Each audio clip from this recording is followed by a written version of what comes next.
Welcome to the podcast editing and support show. My name is Dave. Are you ready? Are you ready? Let's go. We're going to start the episode right now. Happy to have you here. Let's do this.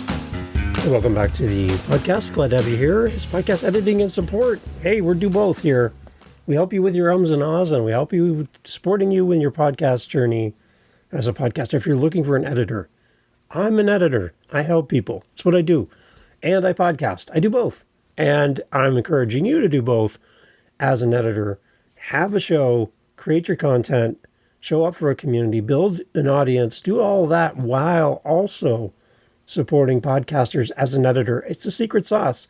Not everyone's doing it, and you'll set yourself apart from all of those other editors who talk a big game, but they don't know how to podcast. They've never done this. They can give you advice, but is it great advice? Is it really? What if you were doing it yourself? I think it's going to help you to be a better podcaster, have better clients, have better relationships, because you know what it feels like, what it's like to be a podcaster. It's going to open so many doors for you. I want to talk here about continuous growth. This is a 4-part series we're going to be talking about. The proof is in podcasting. It's building your editing business from the inside. It's this whole thing of building the foundation of your business and having you involved in the podcasting world at the same time. And the benefits you're going to see by doing that when you start your podcast journey. I'm glad you're here. Let's jump into the conversation. Excited to have you along for the ride. Let's go. I want to talk today about continuous growth, learning, adapting, and attracting ideal clients for your business through podcasting, through being part of the community.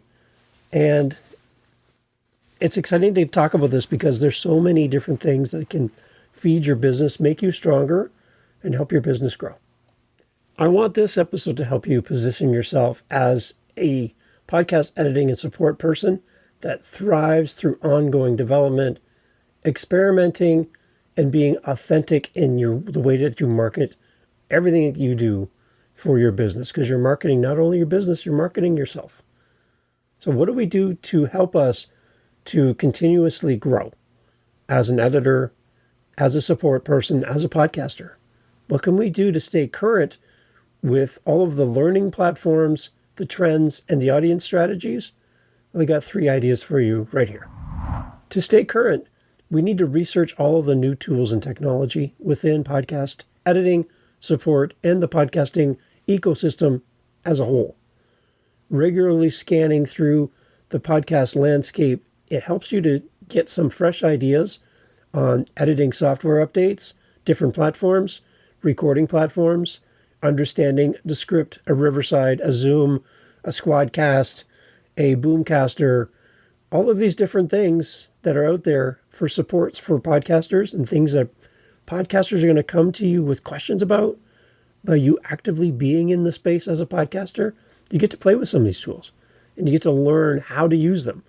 That's why as a podcaster, I host my shows on 3 different podcast hosting sites.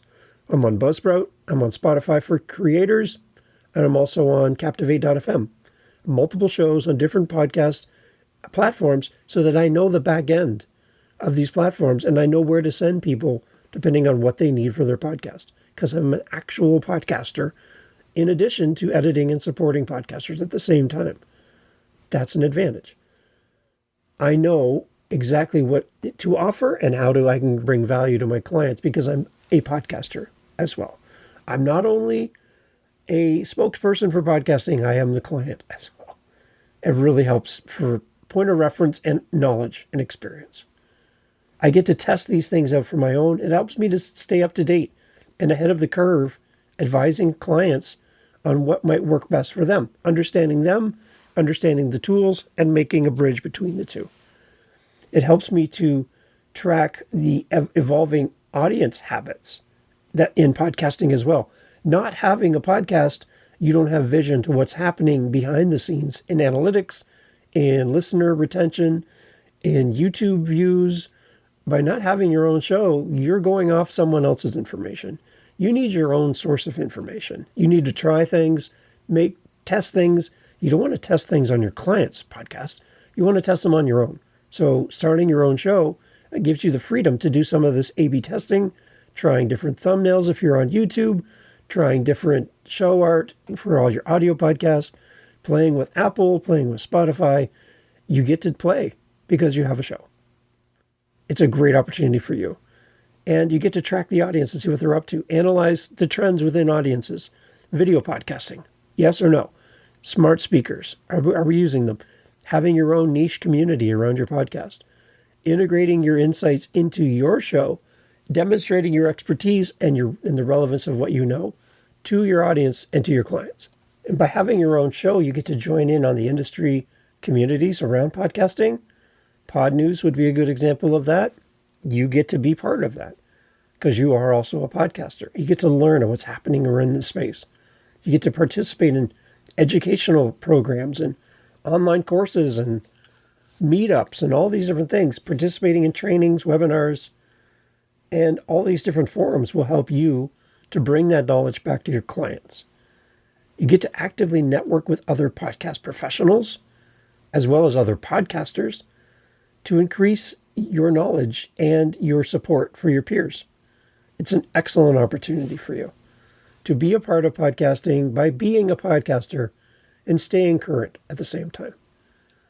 Another advantage to this around the proof is in the podcast and building your editing resource and business from the inside is adapting and experimenting, innovating on your own podcast.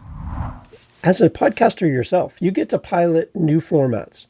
You get to spice things up and do a little of this, try a little of that. Play around with formats, techniques, and workflows. You get to experiment with creative episode structures. You want to try an NPR style. You want to try interview. You want to try co-hosted. You want to try solo, everything. You can try them all. Storytelling, sound effects, sound design, music, sound effects. You get to play with it all and bring that knowledge back to your clients. It's really, really fun to be able to do your own show and be your own client. You get to learn through the accessibility tools around transcriptions and video elements, doing short clips, posting them on social. Where do they work? Where do they not work? Words on the screen, words not on the screen. Face to camera. Highly edited with B-roll clips. You get to play with all these things. And you get to demonstrate their impact before suggesting these upgrades to your clients. It comes from a place of knowledge, of being in the space, trying them yourself, and coming with that knowledge instead of reading about it, not trying it, and promoting it anyway. You get to document the lessons and the results along the way as well. Share your process publicly. Blog, newsletters, Substack, even within your own podcast. Share your journey.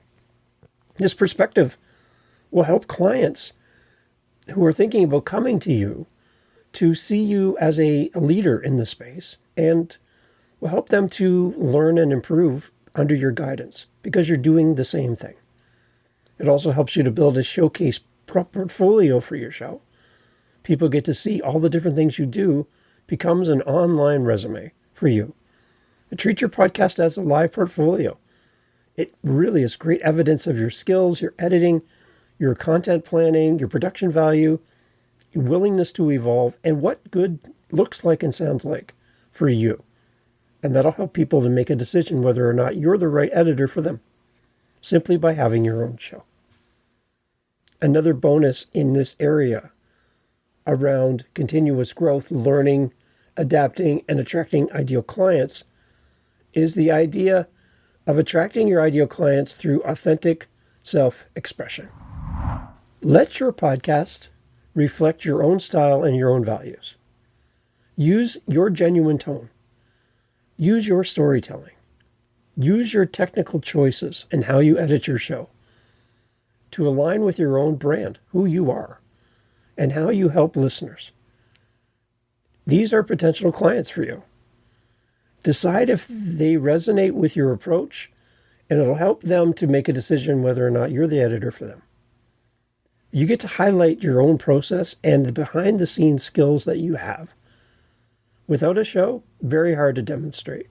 With a show, a lot easier because people can actually participate. Just create those podcast episodes or content that transparently show how you edit, how you solve problems, and how you respond to feedback. All these things are going to help you as a podcast editor to connect with that podcaster you want to serve. And clients, all they want to see is your real expertise. They want to see what you can do, not just what you promise that you can do. And again, that's going to set you apart from all the other podcast editors who don't have a show.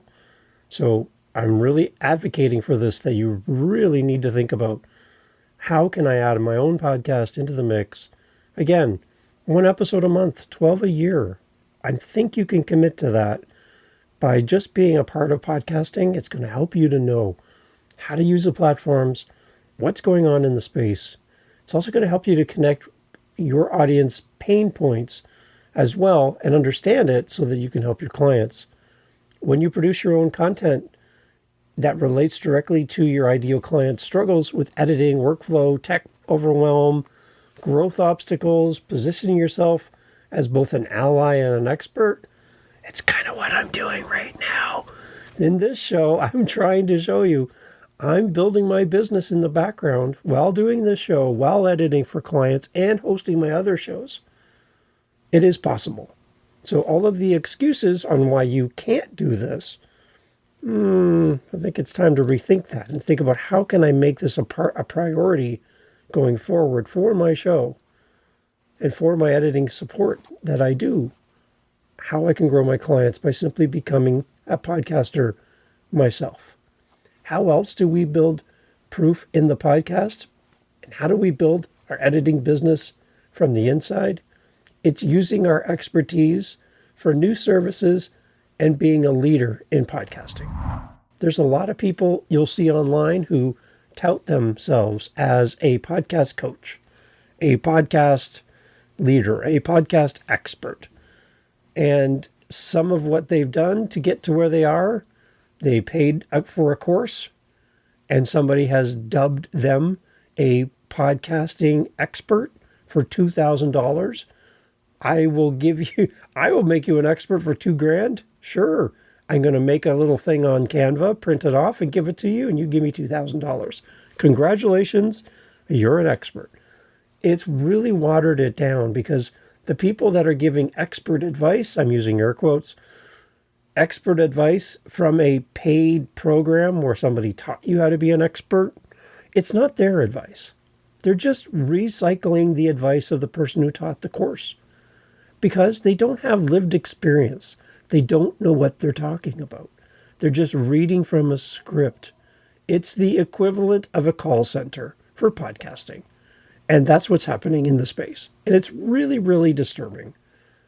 I think that we need to use our own experience to help us figure out new services for our clients and to be that leader in podcasting that our clients are so desperately looking for.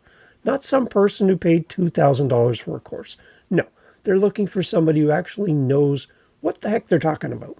And they have real life experience who can help them when they need it the most. So instead of recycling somebody else's material, claiming it as your own and building a business on their back, how about you build your own business by being your own podcaster? I think it's a great place to start. Using your own experience for new services and leadership, you can anticipate and offer new services for your clients that other people aren't offering, because you're in the space. You're seeing the gaps. Leveraging your ongoing learning to predict the future and what people need in the future as podcasters. Video editing, live production, branded content services, social media assets, guest services. There's so many things that you're going to see simply by being in the space. It's going to help you to develop more relevant packages and serve the people where the need is instead of trying to convince people what the need is. You can be there and be the response to what people are looking for. You can lead the conversation and you can lead the community.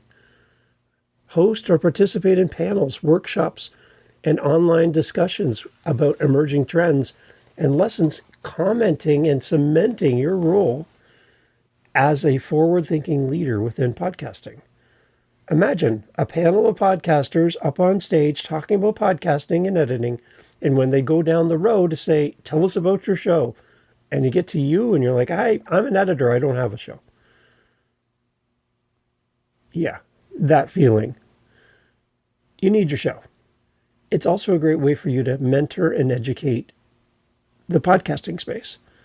You can coach clients and peers sharing your growth journey, your insights.